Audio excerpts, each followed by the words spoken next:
Olá, muito boa noite! Bem-vindos a mais uma tertúlia da Astrolusofonia, a 14ª, não é, Luís? É verdade, a 14ª Astrolusofonia e hoje temos um convidado de luxo, não é, Alexandra? Temos um convidado muito especial, o nosso José Augusto, o nosso astrólogo da Ericeira. Eu acho que é território de Mafra e Ericeira até Lisboa é todo dele, não é? E vamos aprender a ouvir falar sobre registros esotéricos versus signos complementares.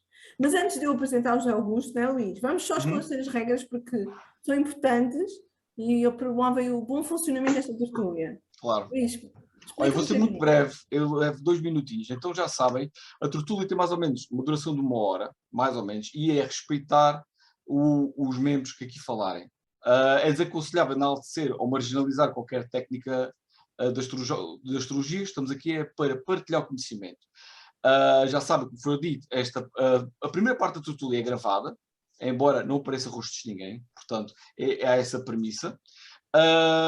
E devem ter a câmara aberta, que é para vermos aos outros, para estarmos à vontade, porque o que interessa aqui é estarmos em comunhão, é como se estivéssemos em casa. Estamos. Cada um está na sua casa, é verdade. Cada um na sua. Agora, e manter o microfone fechado para que ouvimos o palestrante, como é óbvio. Isto é uma loja lá. E não só, porque se tiver o microfone fechado, Luís, ninguém vai aparecer no ecrã, não é? Se a pessoa falar, aparece à parte. Exatamente. Outra premissa é, quando acabar a palestra, podemos interagir, podemos fazer perguntas. Se tiverem perguntas para fazer, metam aí na caixinha, no bate-papo, a dizer o nome da pessoa ou a pergunta, que é para depois nós, no final, termos uma certa cadência, quem falou em primeiro lugar, quem pediu, tá bom? E, a princípio, é tudo. A parte da tertúlia vai ficar depois encerrada, portanto, estejam à vontade para comunicar e fazer as perguntas que quiserem. Tá bom? Exatamente, Luís, obrigada. Então agora vou fazer a apresentação o melhor possível do nosso Augusto. É um currículo enorme, mas vamos lá ver. Nasci em Carnaxide, na terra onde eu também nasci. Quer dizer, eu nasci em Lisboa, mas fui para a terra do Augusto, não é? Em 64. Dos 10 aos 26 fez 1001 profissões. Comércio, metalurgia, artes gráficas, construção civil, eletricista, restauração. Adorei. Maravilhoso. Em 83 conhece o ensinamento de luz do grande mestre Yavanov. E foi aí que ele teve contacto com a astrologia e também com a alimentação natural, não é? Como um bom taurino, interessa-se por alimentação natural, claro. De 87 a 94 viaja pela Europa, que maravilha, que coisa maravilhosa. E aí, nessa altura, aprofunda algumas práticas espirituais e dedica-se ao estudo da alimentação natural. Aos 29 anos, antes do retorno de Saturno, conhece Maria Flávia Monserrat, com quem inicia o estudo da astrologia humanista e transpessoal. Em 96 dedica-se exclusivamente, esta é a parte linda, maravilhosa, ao estudo da astrologia e à prática, tendo feito, na altura, aconselhamento e ministrando, ainda hoje faz, não é? Cursos de iniciação à astrologia, nomeadamente em Lisboa, Mafra, Ericeira, Torres Vedras, Madeira, Açores e também no Porto. Uau! Em 99 funda em Mafra o espaço dele, que se chama Espaço Vesta, Via de Encontro e Síntese da Tradição e Astrologia. Em 2006 funda a Escola de Astrologia da Ericeira, que dirige hoje, desde então, e onde também continua a administrar cursos, onde também fez aconselhamento astrológico e onde organiza cursos de desenvolvimento pessoal. 86, de 98 a 2014, pertenceu e fez parte do grande e famoso Centro de Estudos Quiron. Não foi, Zé Augusto? Disse tudo! Ainda há muito mais para dizer, mas agora eu vou calar. Tens meia hora, sem interrupção. Quando faltarem 10 minutos, eu faço assim às mãos, e já sabes o que é que quer dizer. E vamos a isto, o tempo é todo teu. Muito obrigada. Muito obrigada por estares aqui connosco, é verdade. Esquecemos de agradecer, Luís. Exatamente, é isso. Muito obrigado. Só um pequeno pormenor. É que nós antes de começarmos tivemos a falar 10 minutinhos e então já o Zé Augusto é tão fácil de falar com ele que até esquecemos de agradecer aqui pessoalmente a sua... Para ficar gravado. Para ficar gravado. Muito obrigado por ter aceito. Obrigada, Zé Augusto, a palavra é tua. Então, eu é que agradeço, só já agora, porque esse currículo é muito antigo, mas isso é falha minha. É só o que eu faço realmente, é isso, é aconselhamento e formação astrológica, e às vezes, por graça, por brincadeira, faço também com outros amigos que organizam Astrologia em Viagem, tenho um projeto que eu chamo pomposamente Astrologia em Viagem, em que vamos a vários países, continentes, enfim. Já agora, só a título de curiosidade, se alguém estiver interessado, a próxima será 25 de novembro e vamos ao Peru, aos Machu Picchu, Lima, Cusco, Vale Sagrado e à selva amazónica. Pronto, fazemos assim esse tipo de viagens. Bom, então, antes de mais, eu é que agradeço, primeiro por me terem convidado, e eu devo desde já confessar que, ou pelo menos alertar, que eu não sou um especialista, nem um estudioso, nem um expert em astrologia esotérica, ok? Então, por que é que surge este tema? Porque a Alexandra convidou-me, que eu agradeço muito o convite, aliás, eu acho sempre muito interessante e fico sempre muito emocionalmente grato e das pessoas me terem confiança em mim, me convidarem para as coisas e confiarem no meu trabalho, mesmo antes ainda de verem como é que as coisas correm. E, portanto, eu disse, então, mas queres que eu fale sobre que tema? Porque eu tenho sempre um pouco aquela sensação de que não vale muito a pena estar a falar se a gente não tiver nada para dizer ou nada para acrescentar. Entretanto, ela surgiu-me em conversa, não sei o quê, falaste da Vênus esotérica, podia ser qualquer coisa desse género. E então, de repente, lembrei-me do seguinte, aqui há uns anos atrás, eu cheguei à conclusão, eu nunca fui um adepto, nunca estudei muito a astrologia esotérica, tenho aquelas noções básicas, como toda a gente que leu Alice Bailey, que canalizavam mestres de Svalkul, e, portanto, tenho a noção dos regentes, aquelas noções básicas, mas nunca pratiquei, nunca estudei, nunca aprofundei. Entretanto, um dia eu tenho uma tendência natural para tentar sempre simplificar tudo e mesmo aquilo que eu aprendo dos mestres ou dos professores que sabem mais que eu tento sempre simplificar por um lado e pôr em prática por outro. Se aquilo funciona na prática, para mim é bom, se não funciona, a mim não me interessa. Então, de repente, percebi, como todos nós sabemos, vocês todos, que para nós, e isto é uma regra, uma lei que nós podemos aplicar na vida em geral, claro que na astrologia nós aplicamos aos signos, que é o seguinte, portanto isto vocês sabem, não tem novidade nenhuma. Para nós vivermos o lado mais elevado, mais positivo, mais transformado, mais sublime de um signo, nós temos obviamente que integrar o signo oposto e complementar, lá para Alice. E quando não o fazemos, no fundo é como se nós fôssemos ao centro, juntássemos os dois e fôssemos ao centro. Portanto, há unidade, que é o que se pretende em toda a evolução. Quando não o fazemos, obviamente que vamos viver o lado mais negativo, mais sombrio, menos refinado do signo e vamos, obviamente, atrair o espelho negativo, as qualidades, os defeitos, neste caso, do signo oposto, obviamente, através dos nossos relacionamentos. E não falo só das nossas relações a dois, dos relacionamentos em geral, que é através dos outros que a vida nos traz as maiores aprendizagens. E por isso é que nós evoluímos todos mais depressa em relação do que sozinhos nas nossas redomas ou nas nossas masmorras. Enfim, então, e de repente, na minha simplificação, às vezes até também exagerada, eu percebi que se eu fizer isso, ou seja, se nós fizermos essa leitura, se integrarmos os signos opostos e complementares, no fundo é como se acedêssemos a uma oitava superior do signo, ou ao propósito evolutivo daquele signo. E então eu percebi que isso dá o mesmo resultado, adaptando um pouco, obviamente, do que os regentes esotéricos. Ou seja, tentando explicar melhor. A astrologia esotérica, como sabem, desenvolveu-se sobretudo e surgiu essa definição através da Alice Bailey com o Tratado dos 5 Raios e especificamente com os livros sobre a astrologia esotérica, e segundo ela canalizava ao mestre de Svalkul, e os regentes, se quiseres pôr a mandala, podes pôr. Não sei se isso estorva aí à comunicação, mas podes pôr, por favor, Alexandra, se puderes. Então, mas agora no fundo, sim, simplificando, portanto, o que a astrologia esotérica defende é como se fosse uma astrologia da alma, ou seja, em que no fundo tenta-se decifrar exatamente o nosso lado mais evolutivo, e eles depois ainda têm outro tipo de regentes a que chamam da hierarquia, que é um nível mais elevado.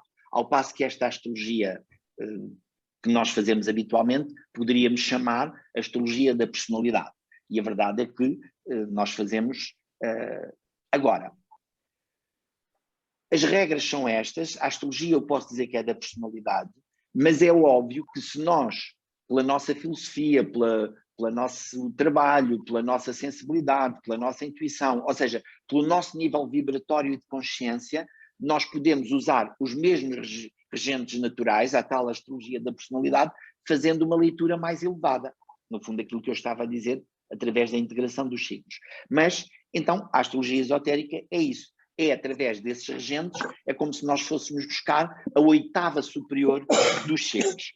E, portanto, eu de repente percebi aquilo, nem estudei aprofundadamente e achei uma grande revelação. Claro, eu assim, isto é brilhante, eu descobri isto, isto é a mesma coisa. Portanto, eu já faço, não uso o termo astrologia esotérica, mas no fundo, na prática e o tipo de leitura que eu faço às pessoas, eu já faço esta leitura.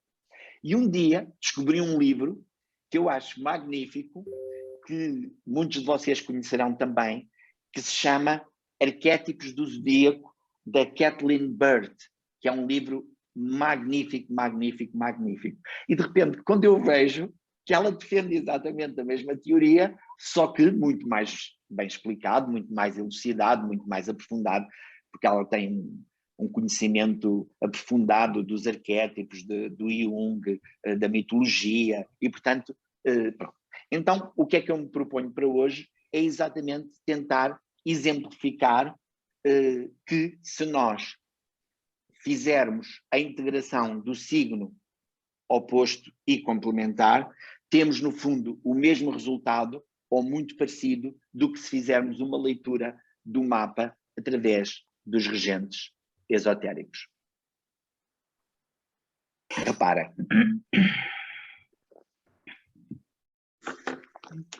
Dá para ver só a mandala? Não. Eu preciso de me ajudes. Eu não.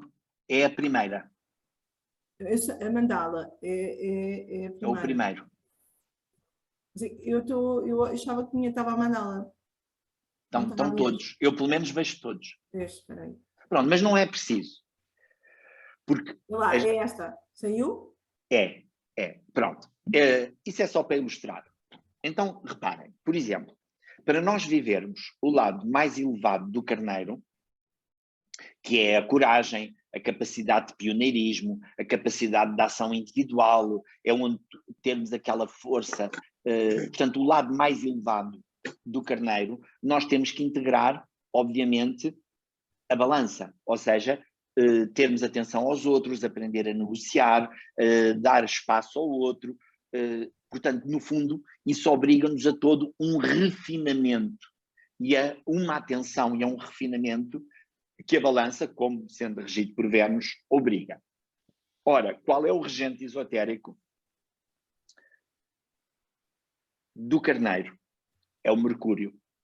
Ora, o Mercúrio é exatamente a mesma coisa, porque no nível mais básico, claro que o carneiro é o impulso, a agressividade, a falta de refinamento, o quer possa e mande e vamos embora para a frente e já está, e obviamente que o Mercúrio já é o carneiro num nível mais elevado, mais mental. Aliás, tudo nasce na mente, seja a criação na mente de Deus, seja qualquer coisa que a gente faça na nossa mente. E como nós vemos em todos os nossos processos de transformação, alquímicos e em tudo na vida, enquanto não mudamos a cabeça, nada muda, embora depois da cabeça mudar, não é suficiente para o resto mudar também. Eu às vezes até costumo dar como exemplo, quando há uma ou outra pessoa que ainda aparece na consulta e quase que pede desculpa, José Augusto, desculpe, mas eu sou um pouco cético, e eu não acredito muito nestas coisas, e eu costumo dizer como exemplo, por graça, costumo dizer assim, olha, e eu não levo a mal, eu não acredito em céticos. E costumo dar esse exemplo, olha, mas acredita nesta parede que está aqui, deste edifício onde a gente está. Sim, claro, então está aí.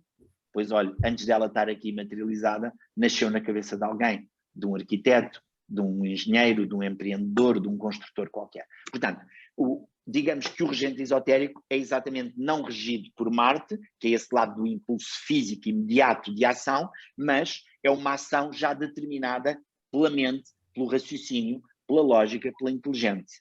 Aliás, é a partir da mente que nós nos distinguimos exatamente do mundo animal, do reino animal, e, portanto, também no nosso caso, dos nossos instintos e dos nossos desejos, se eles não forem, vamos dizer assim, muito católicos.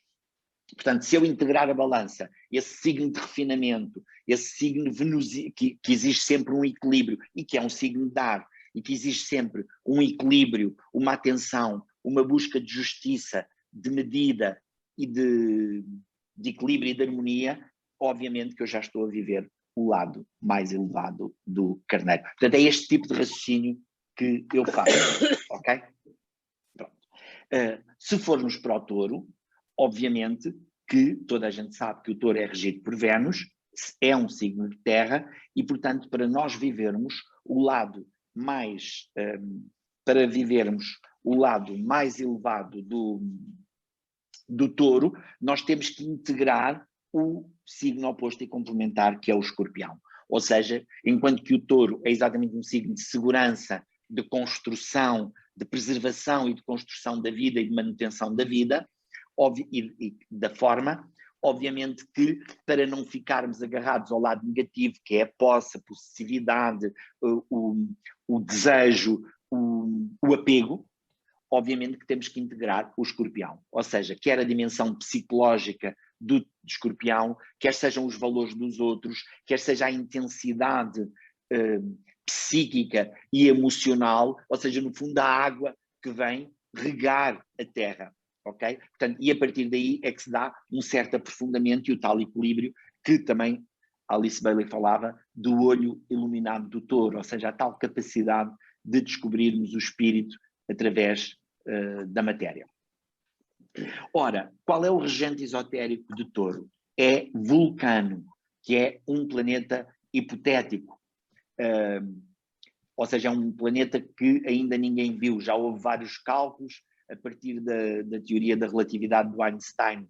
Ele desmente um bocado isso, mas a verdade é que na astrologia esotérica eles consideram Vulcano o regente de touro. Ora, e o que é o Vulcano? Como vocês sabem, é o deus do fogo e, portanto, é o fogo da transmutação da matéria. Corresponde também ao deus grego Hephaístos, portanto, o deus da tecnologia, dos ferreiros, do fogo, dos vulcões. E é engraçado que é como o touro é muito conhecido por ser um signo muito pacífico e muito passivo, mas é verdade que também são lendárias as suas raivas e as suas explosões de fúria, como é típico dos vulcões. Os vulcões não estão a reacender-se todos os dias, não é? Pronto. E, portanto, ou como dizia o outro, um vulcão não entra em erupção com muita frequência. E tenha cuidado com a cólera do homem paciente. Ou seja, é exatamente essa dimensão.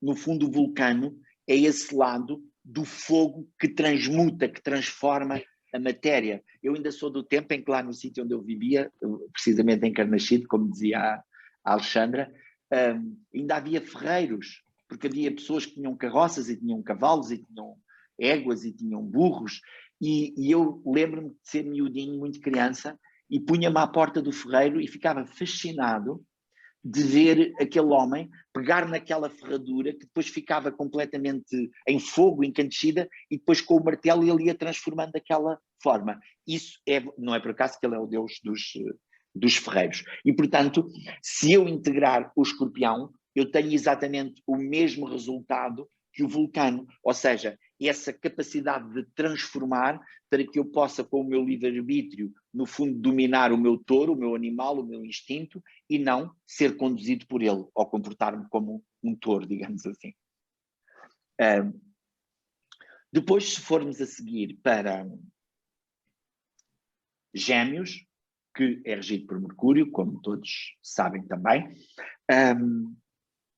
para nós vivermos o lado positivo de Gêmeos, que é exatamente a inteligência, a curiosidade, a versatilidade, a capacidade de ver as questões, e tudo na vida, os diversos lados de uma coisa e a multiplicidade das formas do conhecimento, da informação e da vida, para que isso seja bem vivido e não vivamos o lado fútil ou ligeiro ou dispersivo dos Gêmeos. Nós temos que integrar o Sagitário, que é exatamente um signo de direção, de meta, regido por Júpiter, portanto, por um lado muito mais ligado à fé, por um lado, que nos faz avançar, que nos faz acreditar, que nos faz otimizar mesmo aquilo que desconhecemos ainda, e por isso nos faz avançar, muito ligado à lei, quer estejamos a falar da lei de Deus, quer estejamos a falar, portanto, no sentido religioso, filosófico, quer estejamos a falar da lei dos homens, não é?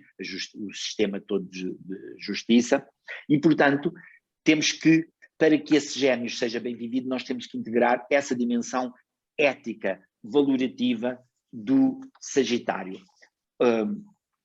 O amor à lei, digamos assim. Ora, qual é o regente esotérico de Gêmeos? É precisamente a Vênus.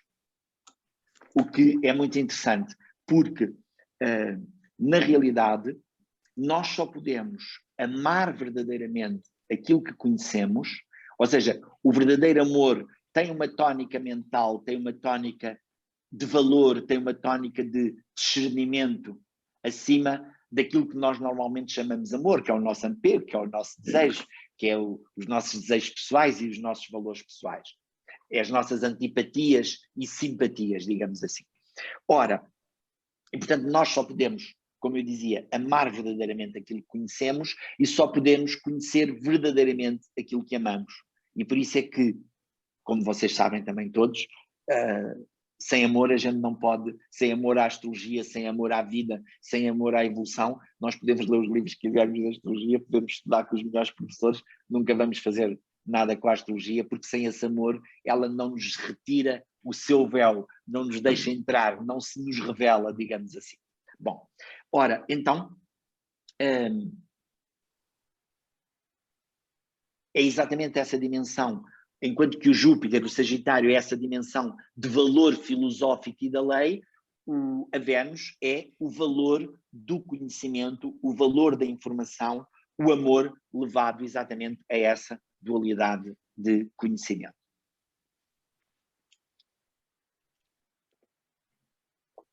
Perdão. Se formos para o Caranguejo, o Câncer, como todos sabem também é regido pela Lua, e o regente esotérico é Neptuno.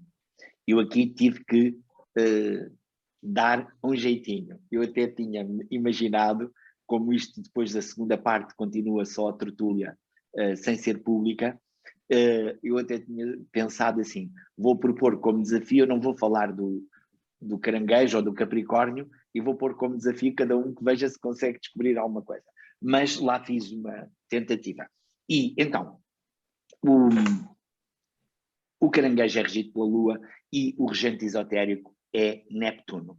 Ora, para eu viver o lado positivo do Caranguejo, para nós vivermos o lado positivo do Caranguejo, nós temos, obviamente, que integrar o Capricórnio. Ou seja, para eu viver as emoções, os sentimentos e a segurança e o nutrimento da vida, eu tenho que integrar a responsabilidade, o dever, ou seja, o meu lugar no mundo dos homens, no mundo no meu tempo no mundo, e o Capricórnio, que é regido por Saturno.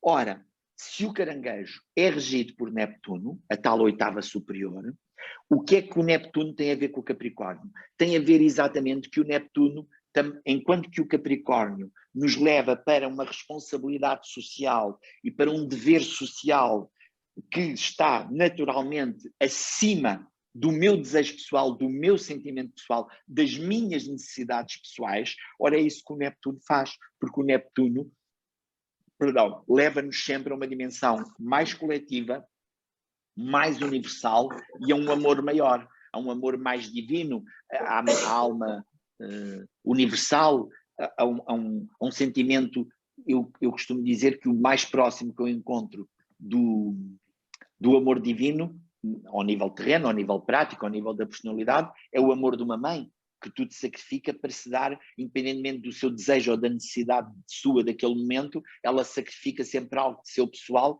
para nutrir, para dar segurança, para elevar o seu filho, neste caso, em termos arquetípicos. E, portanto, digamos que o Neptuno reger o caranguejo já o obriga, como o Capricórnio e o Saturno, a essa dimensão de nós pormos o universal.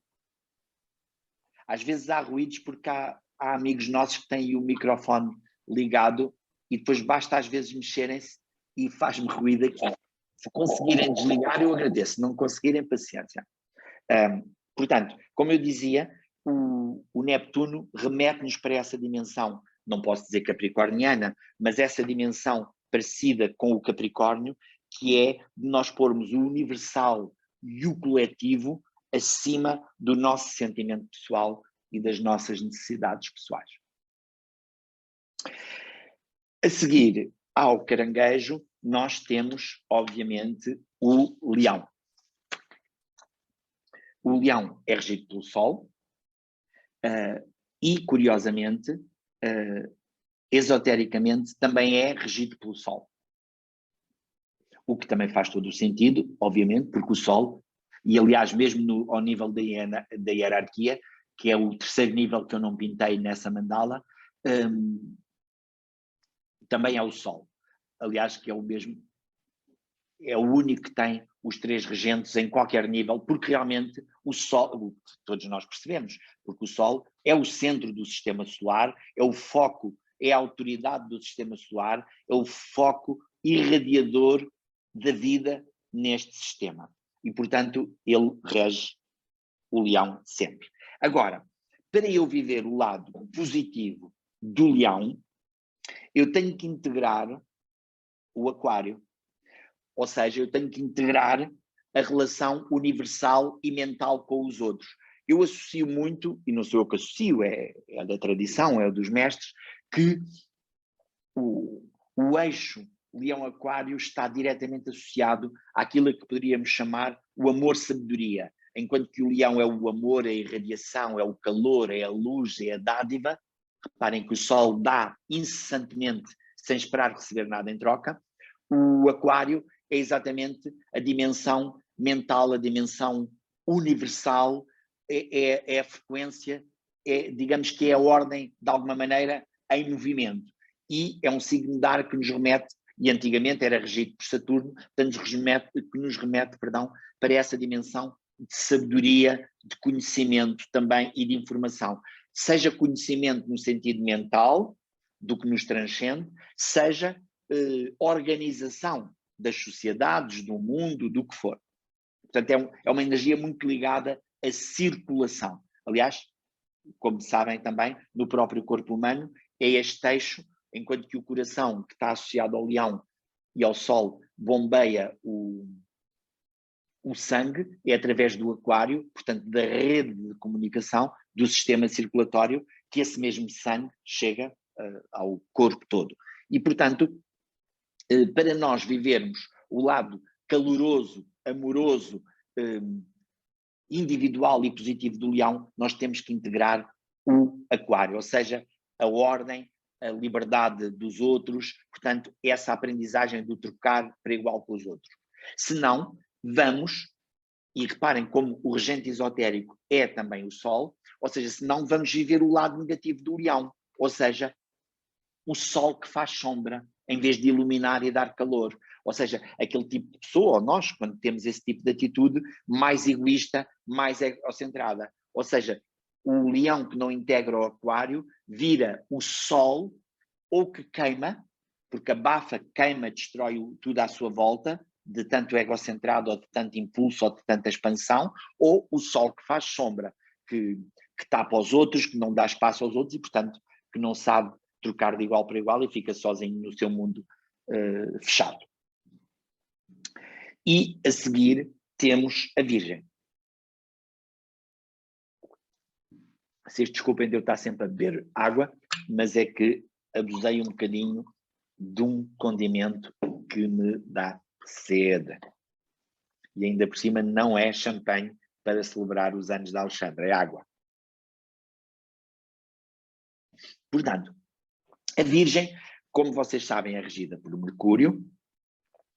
Para nós vivermos o lado positivo da Virgem, ou seja, a capacidade de serviço, de purificação, de aperfeiçoamento, de organização do mundo, da vida e da matéria, sempre com essa busca de aperfeiçoamento de sentido, portanto, esse lado mental da organização da matéria, nós temos que saber integrar os peixes, que é exatamente o lado emocional, eu diria mesmo a contradição emocional que tem que ser resolvida para podermos integrar essa dimensão universalista, espiritual, é nos peixes que tudo se funde, que tudo se dissolve para tudo se unir e nascer de novo, outra vez, no carneiro. Portanto, se nós não integrarmos os peixes, nós vamos viver o lado negativo da Virgem, ou seja, o lado crítico que destrói. E por isso é que a água dos peixes nos dá essa capacidade de aceitar a diferença, de tolerar os outros emocionalmente, mesmo aquilo que nos incomoda ou com que não simpatizamos. Portanto, é o que rega, é o que umedece, é o que traz vida, no fundo, para que não haja esse lado crítico que pode também ser tão destruidor como é a Virgem mal resolvida. Ora, qual é o regente esotérico de Virgem? É precisamente a Lua.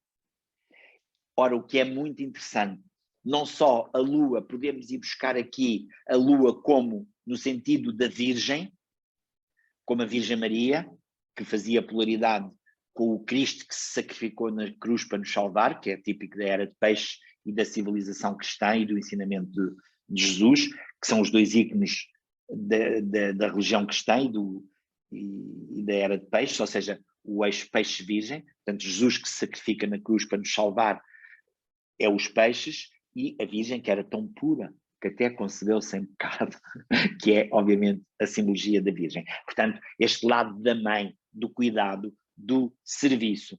E, ao mesmo tempo, a Lua é realmente o planeta, como todos sabemos também, mais adaptável. E a Lua, ela adapta-se e, por isso, ela cria a forma. E por isso é que em qualquer coisa que nós peguemos na astrologia, por exemplo, a Lua é que é a saúde. E é verdade.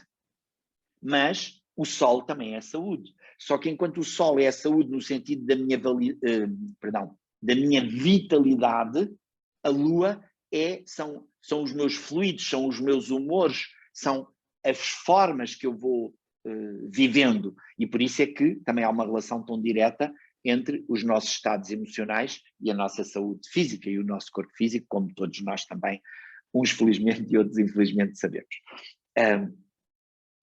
Ou eu diria que felizmente sabemos, embora às vezes tenhamos que aprender. Portanto, digamos que a Lua é exatamente o que nos permite os tais sentimentos que nos permitem moldar e dar formas diferentes, ou seja, mais aperfeiçoadas, mais nobres, mais puras, mais refinadas, que a Virgem sempre quer. Portanto, à forma, darmos esse aperfeiçoamento à forma. Se formos para um lado psicológico também, é essa modéstia, essa humildade que a água tem de se adaptar e, portanto, de se pacificar com os nossos sentimentos. E essa humildade e essa modéstia de adaptação também é uma coisa muito típica da Virgem. Embora, obviamente, nos regentes normais, naturais, nós estamos mais habituados a associar a Virgem só ao lado mais crítico e mais racional.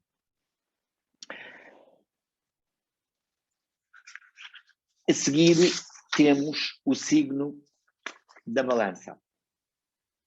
Ora, o signo da Balança é regido por Vênus, como vocês sabem também. Para nós vivermos o lado positivo da Balança, que é exatamente essa busca permanente, como já falámos também, da justiça, da paz, da harmonia. Há uma palavra que eu gosto muito de associar à Balança, que é a justa forma, a justa relação.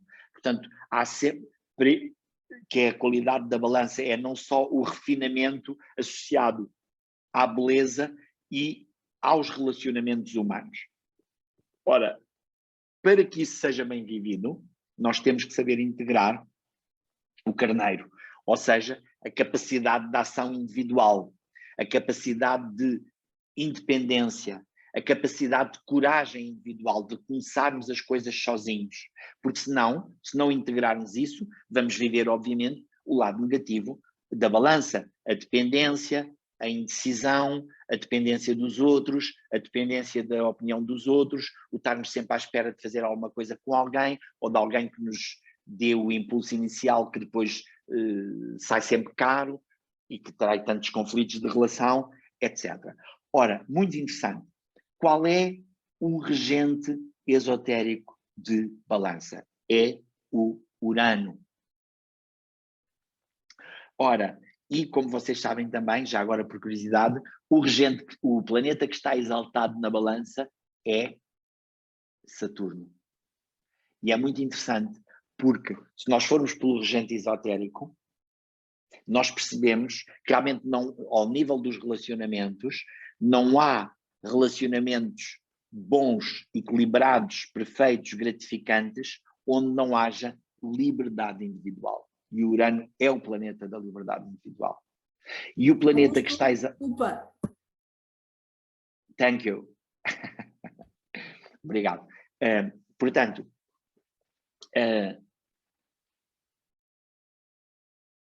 eu já estou cá outra vez. Portanto,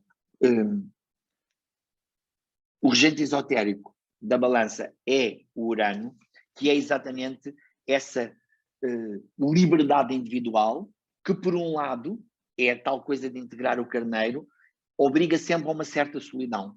Quando eu me individualizo através do Urano, eu estou acima de Saturno. É suposto já ter pago o meu karma, é suposto assumir as minhas responsabilidades frente ao social e ao meu passado, e, portanto, isso é sempre um processo mais solitário, mais independente. Não quer dizer que seja solitário no sentido de estarmos sozinhos, mas temos que pagar o preço da nossa liberdade. Eu costumo dizer que é a qualidade mais cara, é a liberdade. A liberdade é a vitória do espírito. E, portanto, é muito curioso que o planeta que está exaltado na balança é o Saturno. Ou seja, não há relações satisfatórias, gratificantes e equilibradas onde não sejam respeitadas a nossa liberdade individual e onde nós não respeitemos a liberdade individual do outro e onde não haja responsabilidade e compromisso. Okay? Portanto, se nós integrarmos o carneiro, a balança é bem vivida. A seguir, temos o escorpião. Ora, o escorpião é dos outros que também representam um certo desafio para mim. Porque o escorpião é regido por Marte e mais recentemente por Plutão, e o regente esotérico é também o Marte.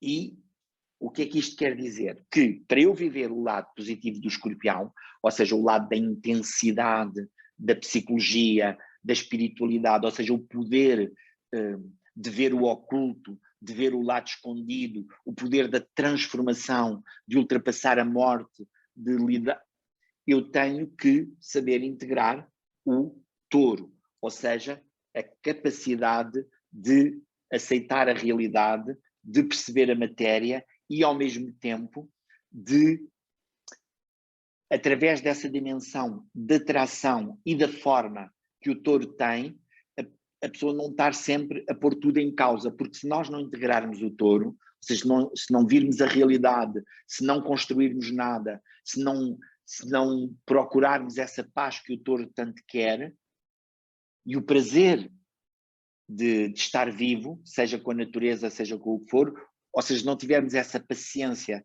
taurina, vamos viver o lado negativo do escorpião, as obsessões, a ação destrutiva, ou suicidária, destrutiva, a obsessão e a compulsão. Ora, então, sendo Marte o regente esotérico do escorpião, ora, é exatamente, não é o Marte do carneiro que é impulsivo, que é imediato, que exterioriza tudo rapidamente, é exatamente o Marte regente do escorpião que é sempre muito mais reflexivo, muito mais interiorizado e, portanto, positivamente vai determinar uma ação muito mais inteligente e muito mais livre já desse mesmo desejo e dessa mesma morte. Portanto, eu tanto posso estar a falar do Marte como de um guerreiro que mata, que destrói, que agride, como posso estar a falar do Escorpião, do Marte em Escorpião, que é o cirurgião que fisicamente, com a sua lâmina, com a sua cirurgia, cura.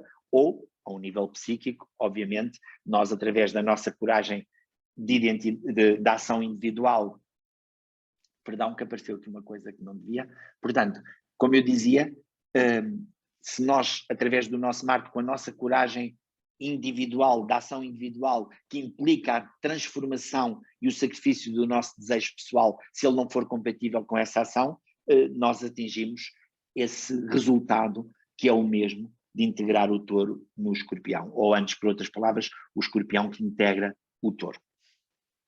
Ou seja, que se pacifica da sua insatisfação natural. E, a seguir, temos o Sagitário, cujo regente é o Júpiter, como todos sabem, e, portanto, para nós vivermos o lado positivo do Sagitário, obviamente que nós temos que saber integrar os génios. Ora, o que é o Sagitário? É a fé, é a lei, é a busca da verdade. Claro que muitos de nós, se não integrarmos os génios, vamos confundir essa busca da verdade com a própria da verdade. Ou seja, confundimos as nossas opiniões com a verdade. Então, o que é que isto quer dizer? Que o Sagitário é um signo de direção. Ora, para ele ser bem vivido e não cair nos defeitos do Sagitário, ele tem que saber integrar os génios, que é o quê? Que é a dualidade, que é o descer à terra, que é o descer à dimensão da quantidade, é exatamente a tal dualidade que toda a encarnação implica. Nós, quando encarnamos, ficamos automaticamente divididos e vivemos no mundo da dualidade. Ora, qual é o regente esotérico de Sagitário? É a Terra, o que é muito interessante. Ou seja, e a Terra é isso, é a encarnação, é o lado prático. Uma coisa, para ser verdade, tem que poder ser levada à prática, senão não é verdade. E se eu integrar os génios, que é essa dualidade, esse perceber que a verdade é só uma, mas os caminhos para lá chegarmos são vários, eu posso ter uma ideia da verdade, mas o meu irmão, o outro, o vizinho, o meu irmão tem uma opinião diferente da minha e um caminho diferente do meu, é a mesma coisa que estarmos a viver a Terra, porque a Terra nesse lado implica, só pelo facto de encarnarmos e de vivermos nela, estamos permanentemente nesta polaridade, nesta divisão. Aliás, a vida faz-se disto, em busca da unidade. E, a seguir, temos o Capricórnio, que era outro dos que eu tinha como desafio. Mas, por acaso, hoje à tarde estive a descansar um pouco e fiz uma ligeira meditação e veio-me, era o único que eu não tinha nada para acrescentar, não me tinha vindo ideia nenhuma e veio-me nesse momento. Portanto, o Capricórnio é outro dos signos, além do Leão, que tem o mesmo regente, Saturno, e o mesmo regente esotérico, Saturno. Ora, por onde é que a gente aqui pode pegar?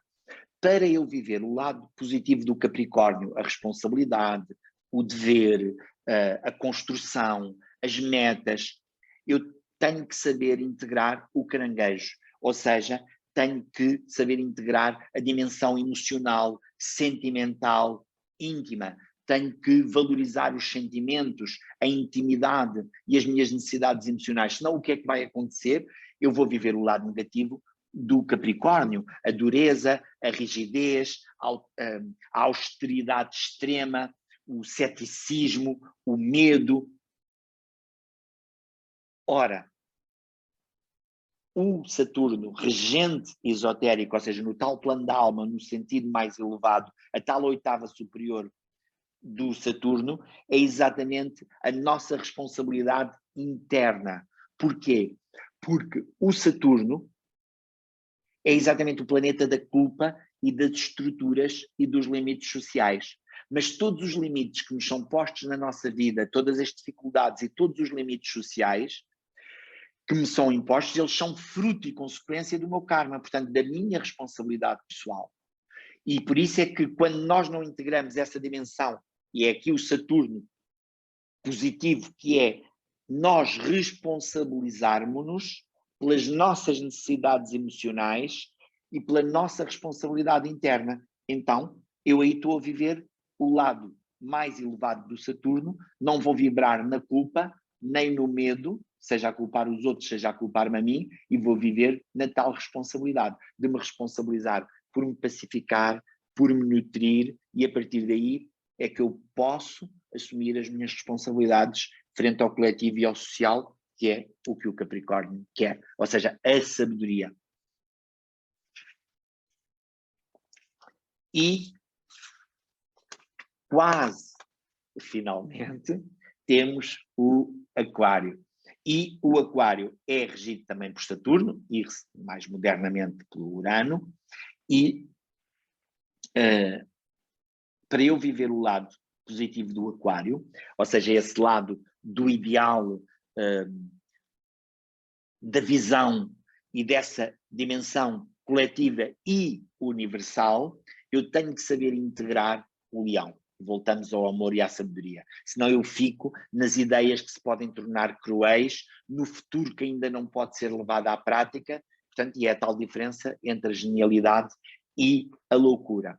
Ora, este regente, para eu viver esse lado, eu tenho, portanto, que integrar o leão, ou seja, a dimensão amorosa, a dimensão calorosa, e mais, tenho que integrar a minha individualidade, ou seja, para eu poder trocar de igual para igual com os outros e aderir ou impulsionar ou tentar materializar um ideal, por muito perfeito que ele me pareça, por muito novo que ele me pareça, eu tenho que saber quem eu sou, senão eu perco-me no grupo, eu perco-me na ideia, eu perco-me nos outros.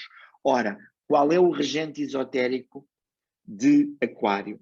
É o Júpiter, que é exatamente um planeta que é o primeiro planeta social, é o primeiro planeta que no sistema planetário nos aparece a seguir ao Marte, ao nosso desejo individual, à nossa forma de agir. Portanto, remete-me exatamente para essa dimensão de fogo, de calor e, sobretudo, de ética. Portanto, para eu poder impor ou materializar ou aderir a um ideal qualquer que ele seja, por muito luminoso que ele me pareça, há princípios, valores éticos, sejam éticos no sentido da lei, sejam éticos no sentido da moral cósmica, que têm que ser respeitados.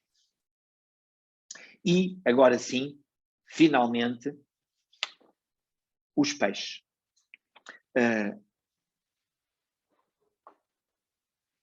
Os peixes é esse signo que todos conhecem como essa necessidade de fusão e de globalização e, no fundo, de integração total e completa com tudo, mas que, se não integrar a Virgem, vai viver o lado negativo, que é exatamente o caos emocional, a contradição emocional, a saudade no mau sentido, a saudade de algo que se perdeu, que não se sabe muito bem o quê. Então, para eu viver esse lado positivo do ideal, da arte, da beleza, da fusão com uma dimensão maior, eu tenho que integrar essa dimensão da Virgem, essa dimensão de serviço, de utilidade, essa dimensão discriminatória, discriminar o que é um instinto, o que é o desejo, o que é o amor, o que é o amor universal, que é essa contradição toda emocional dos peixes que a Virgem equilibra. Ora, qual é o regente esotérico dos peixes? É precisamente o Plutão. Ora, o Plutão é exatamente esse lado que tudo transforma, e eu costumo até dizer, para simplificar, quando estou a dar as aulas do primeiro ano, eu costumo dizer que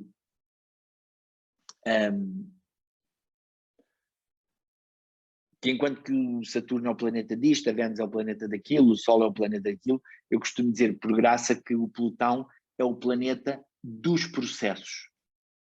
independentemente de ser isto ou daquilo, é o planeta dos processos. Portanto, onde há Plutão, nunca nada começa definitivamente, nunca nada acaba definitivamente. Aliás, na sua própria órbita à volta do Sol, na sua rotação à volta do Sol, ele tem uma rota irregular, portanto, interfere com a rota de Neptuno. E por isso é essa energia de transformação, de morte e de regeneração que permite exatamente que tudo se funda, que tudo se transforme e que tudo se misture, e portanto que ganhe uma nova forma, que é o que os peixes querem se forem bem vividos. Eu iria ficar por aqui, se eu não estiver muito desorganizado com as horas, para que a Alexandra possa fazer aí a sua intervenção. Ai, meu Deus do céu, que loucura! Já fizemos o tempo das perguntas e ainda faltam as outras fotografias, não é? Pronto, então eu vou-me calar e deixo isto à vossa conta. Tens que ligar o micro. As fotografias não é preciso? As outras 3? Não, não. Muito bem, obrigada. Então, vamos fechar, Luís, o que é que tu achas? Vamos correr para a nossa tertúlia, cortamos aqui e vamos a correr conversar, e é só para exclusividade para os nossos membros. Obrigada, José Augusto. Convida toda a gente a fazer um coração aqui para o nosso José Augusto. Vou tirar aqui... Queria só agradecer às pessoas que nos deixam agora por terem participado. Muito obrigado. Ninguém nos deixa. Se quiserem, ok. Se quiserem vir um outro dia ter acesso a uma palestra da astrosofonia, é só pedir para ser membro. Ninguém nos deixa. Simplesmente quem está a nos ouvir mais tarde no YouTube já não tem o privilégio de poder fazer perguntas em direto. Portanto, aqui cortamos, não é, Luís? Obrigada e até para o próximo mês. Um abraço. Obrigada, José Augusto, foi maravilhoso. Agora é só nosso, é exclusivo. Está bem? Uhum. Portanto, está cortado e agora vocês têm o privilégio de 5 minutos. Não achas, Luís? Sim. Porque é uma loucura, quer dizer, é assim, quem quiser fica, não é? Mas nós costumamos fazer só 1 hora. Até Augusto, disseste, eu não tenho nada para dizer. Afinal, tens um mundo, não é? Como é óbvio, como a gente já sabia, não é? Já sabíamos. Por isso, agora aproveitem. Quem tiver de sair, saia. Quem tiver dúvidas, aproveitem agora esta oportunidade maravilhosa que o José Augusto, de facto, nos ofereceu.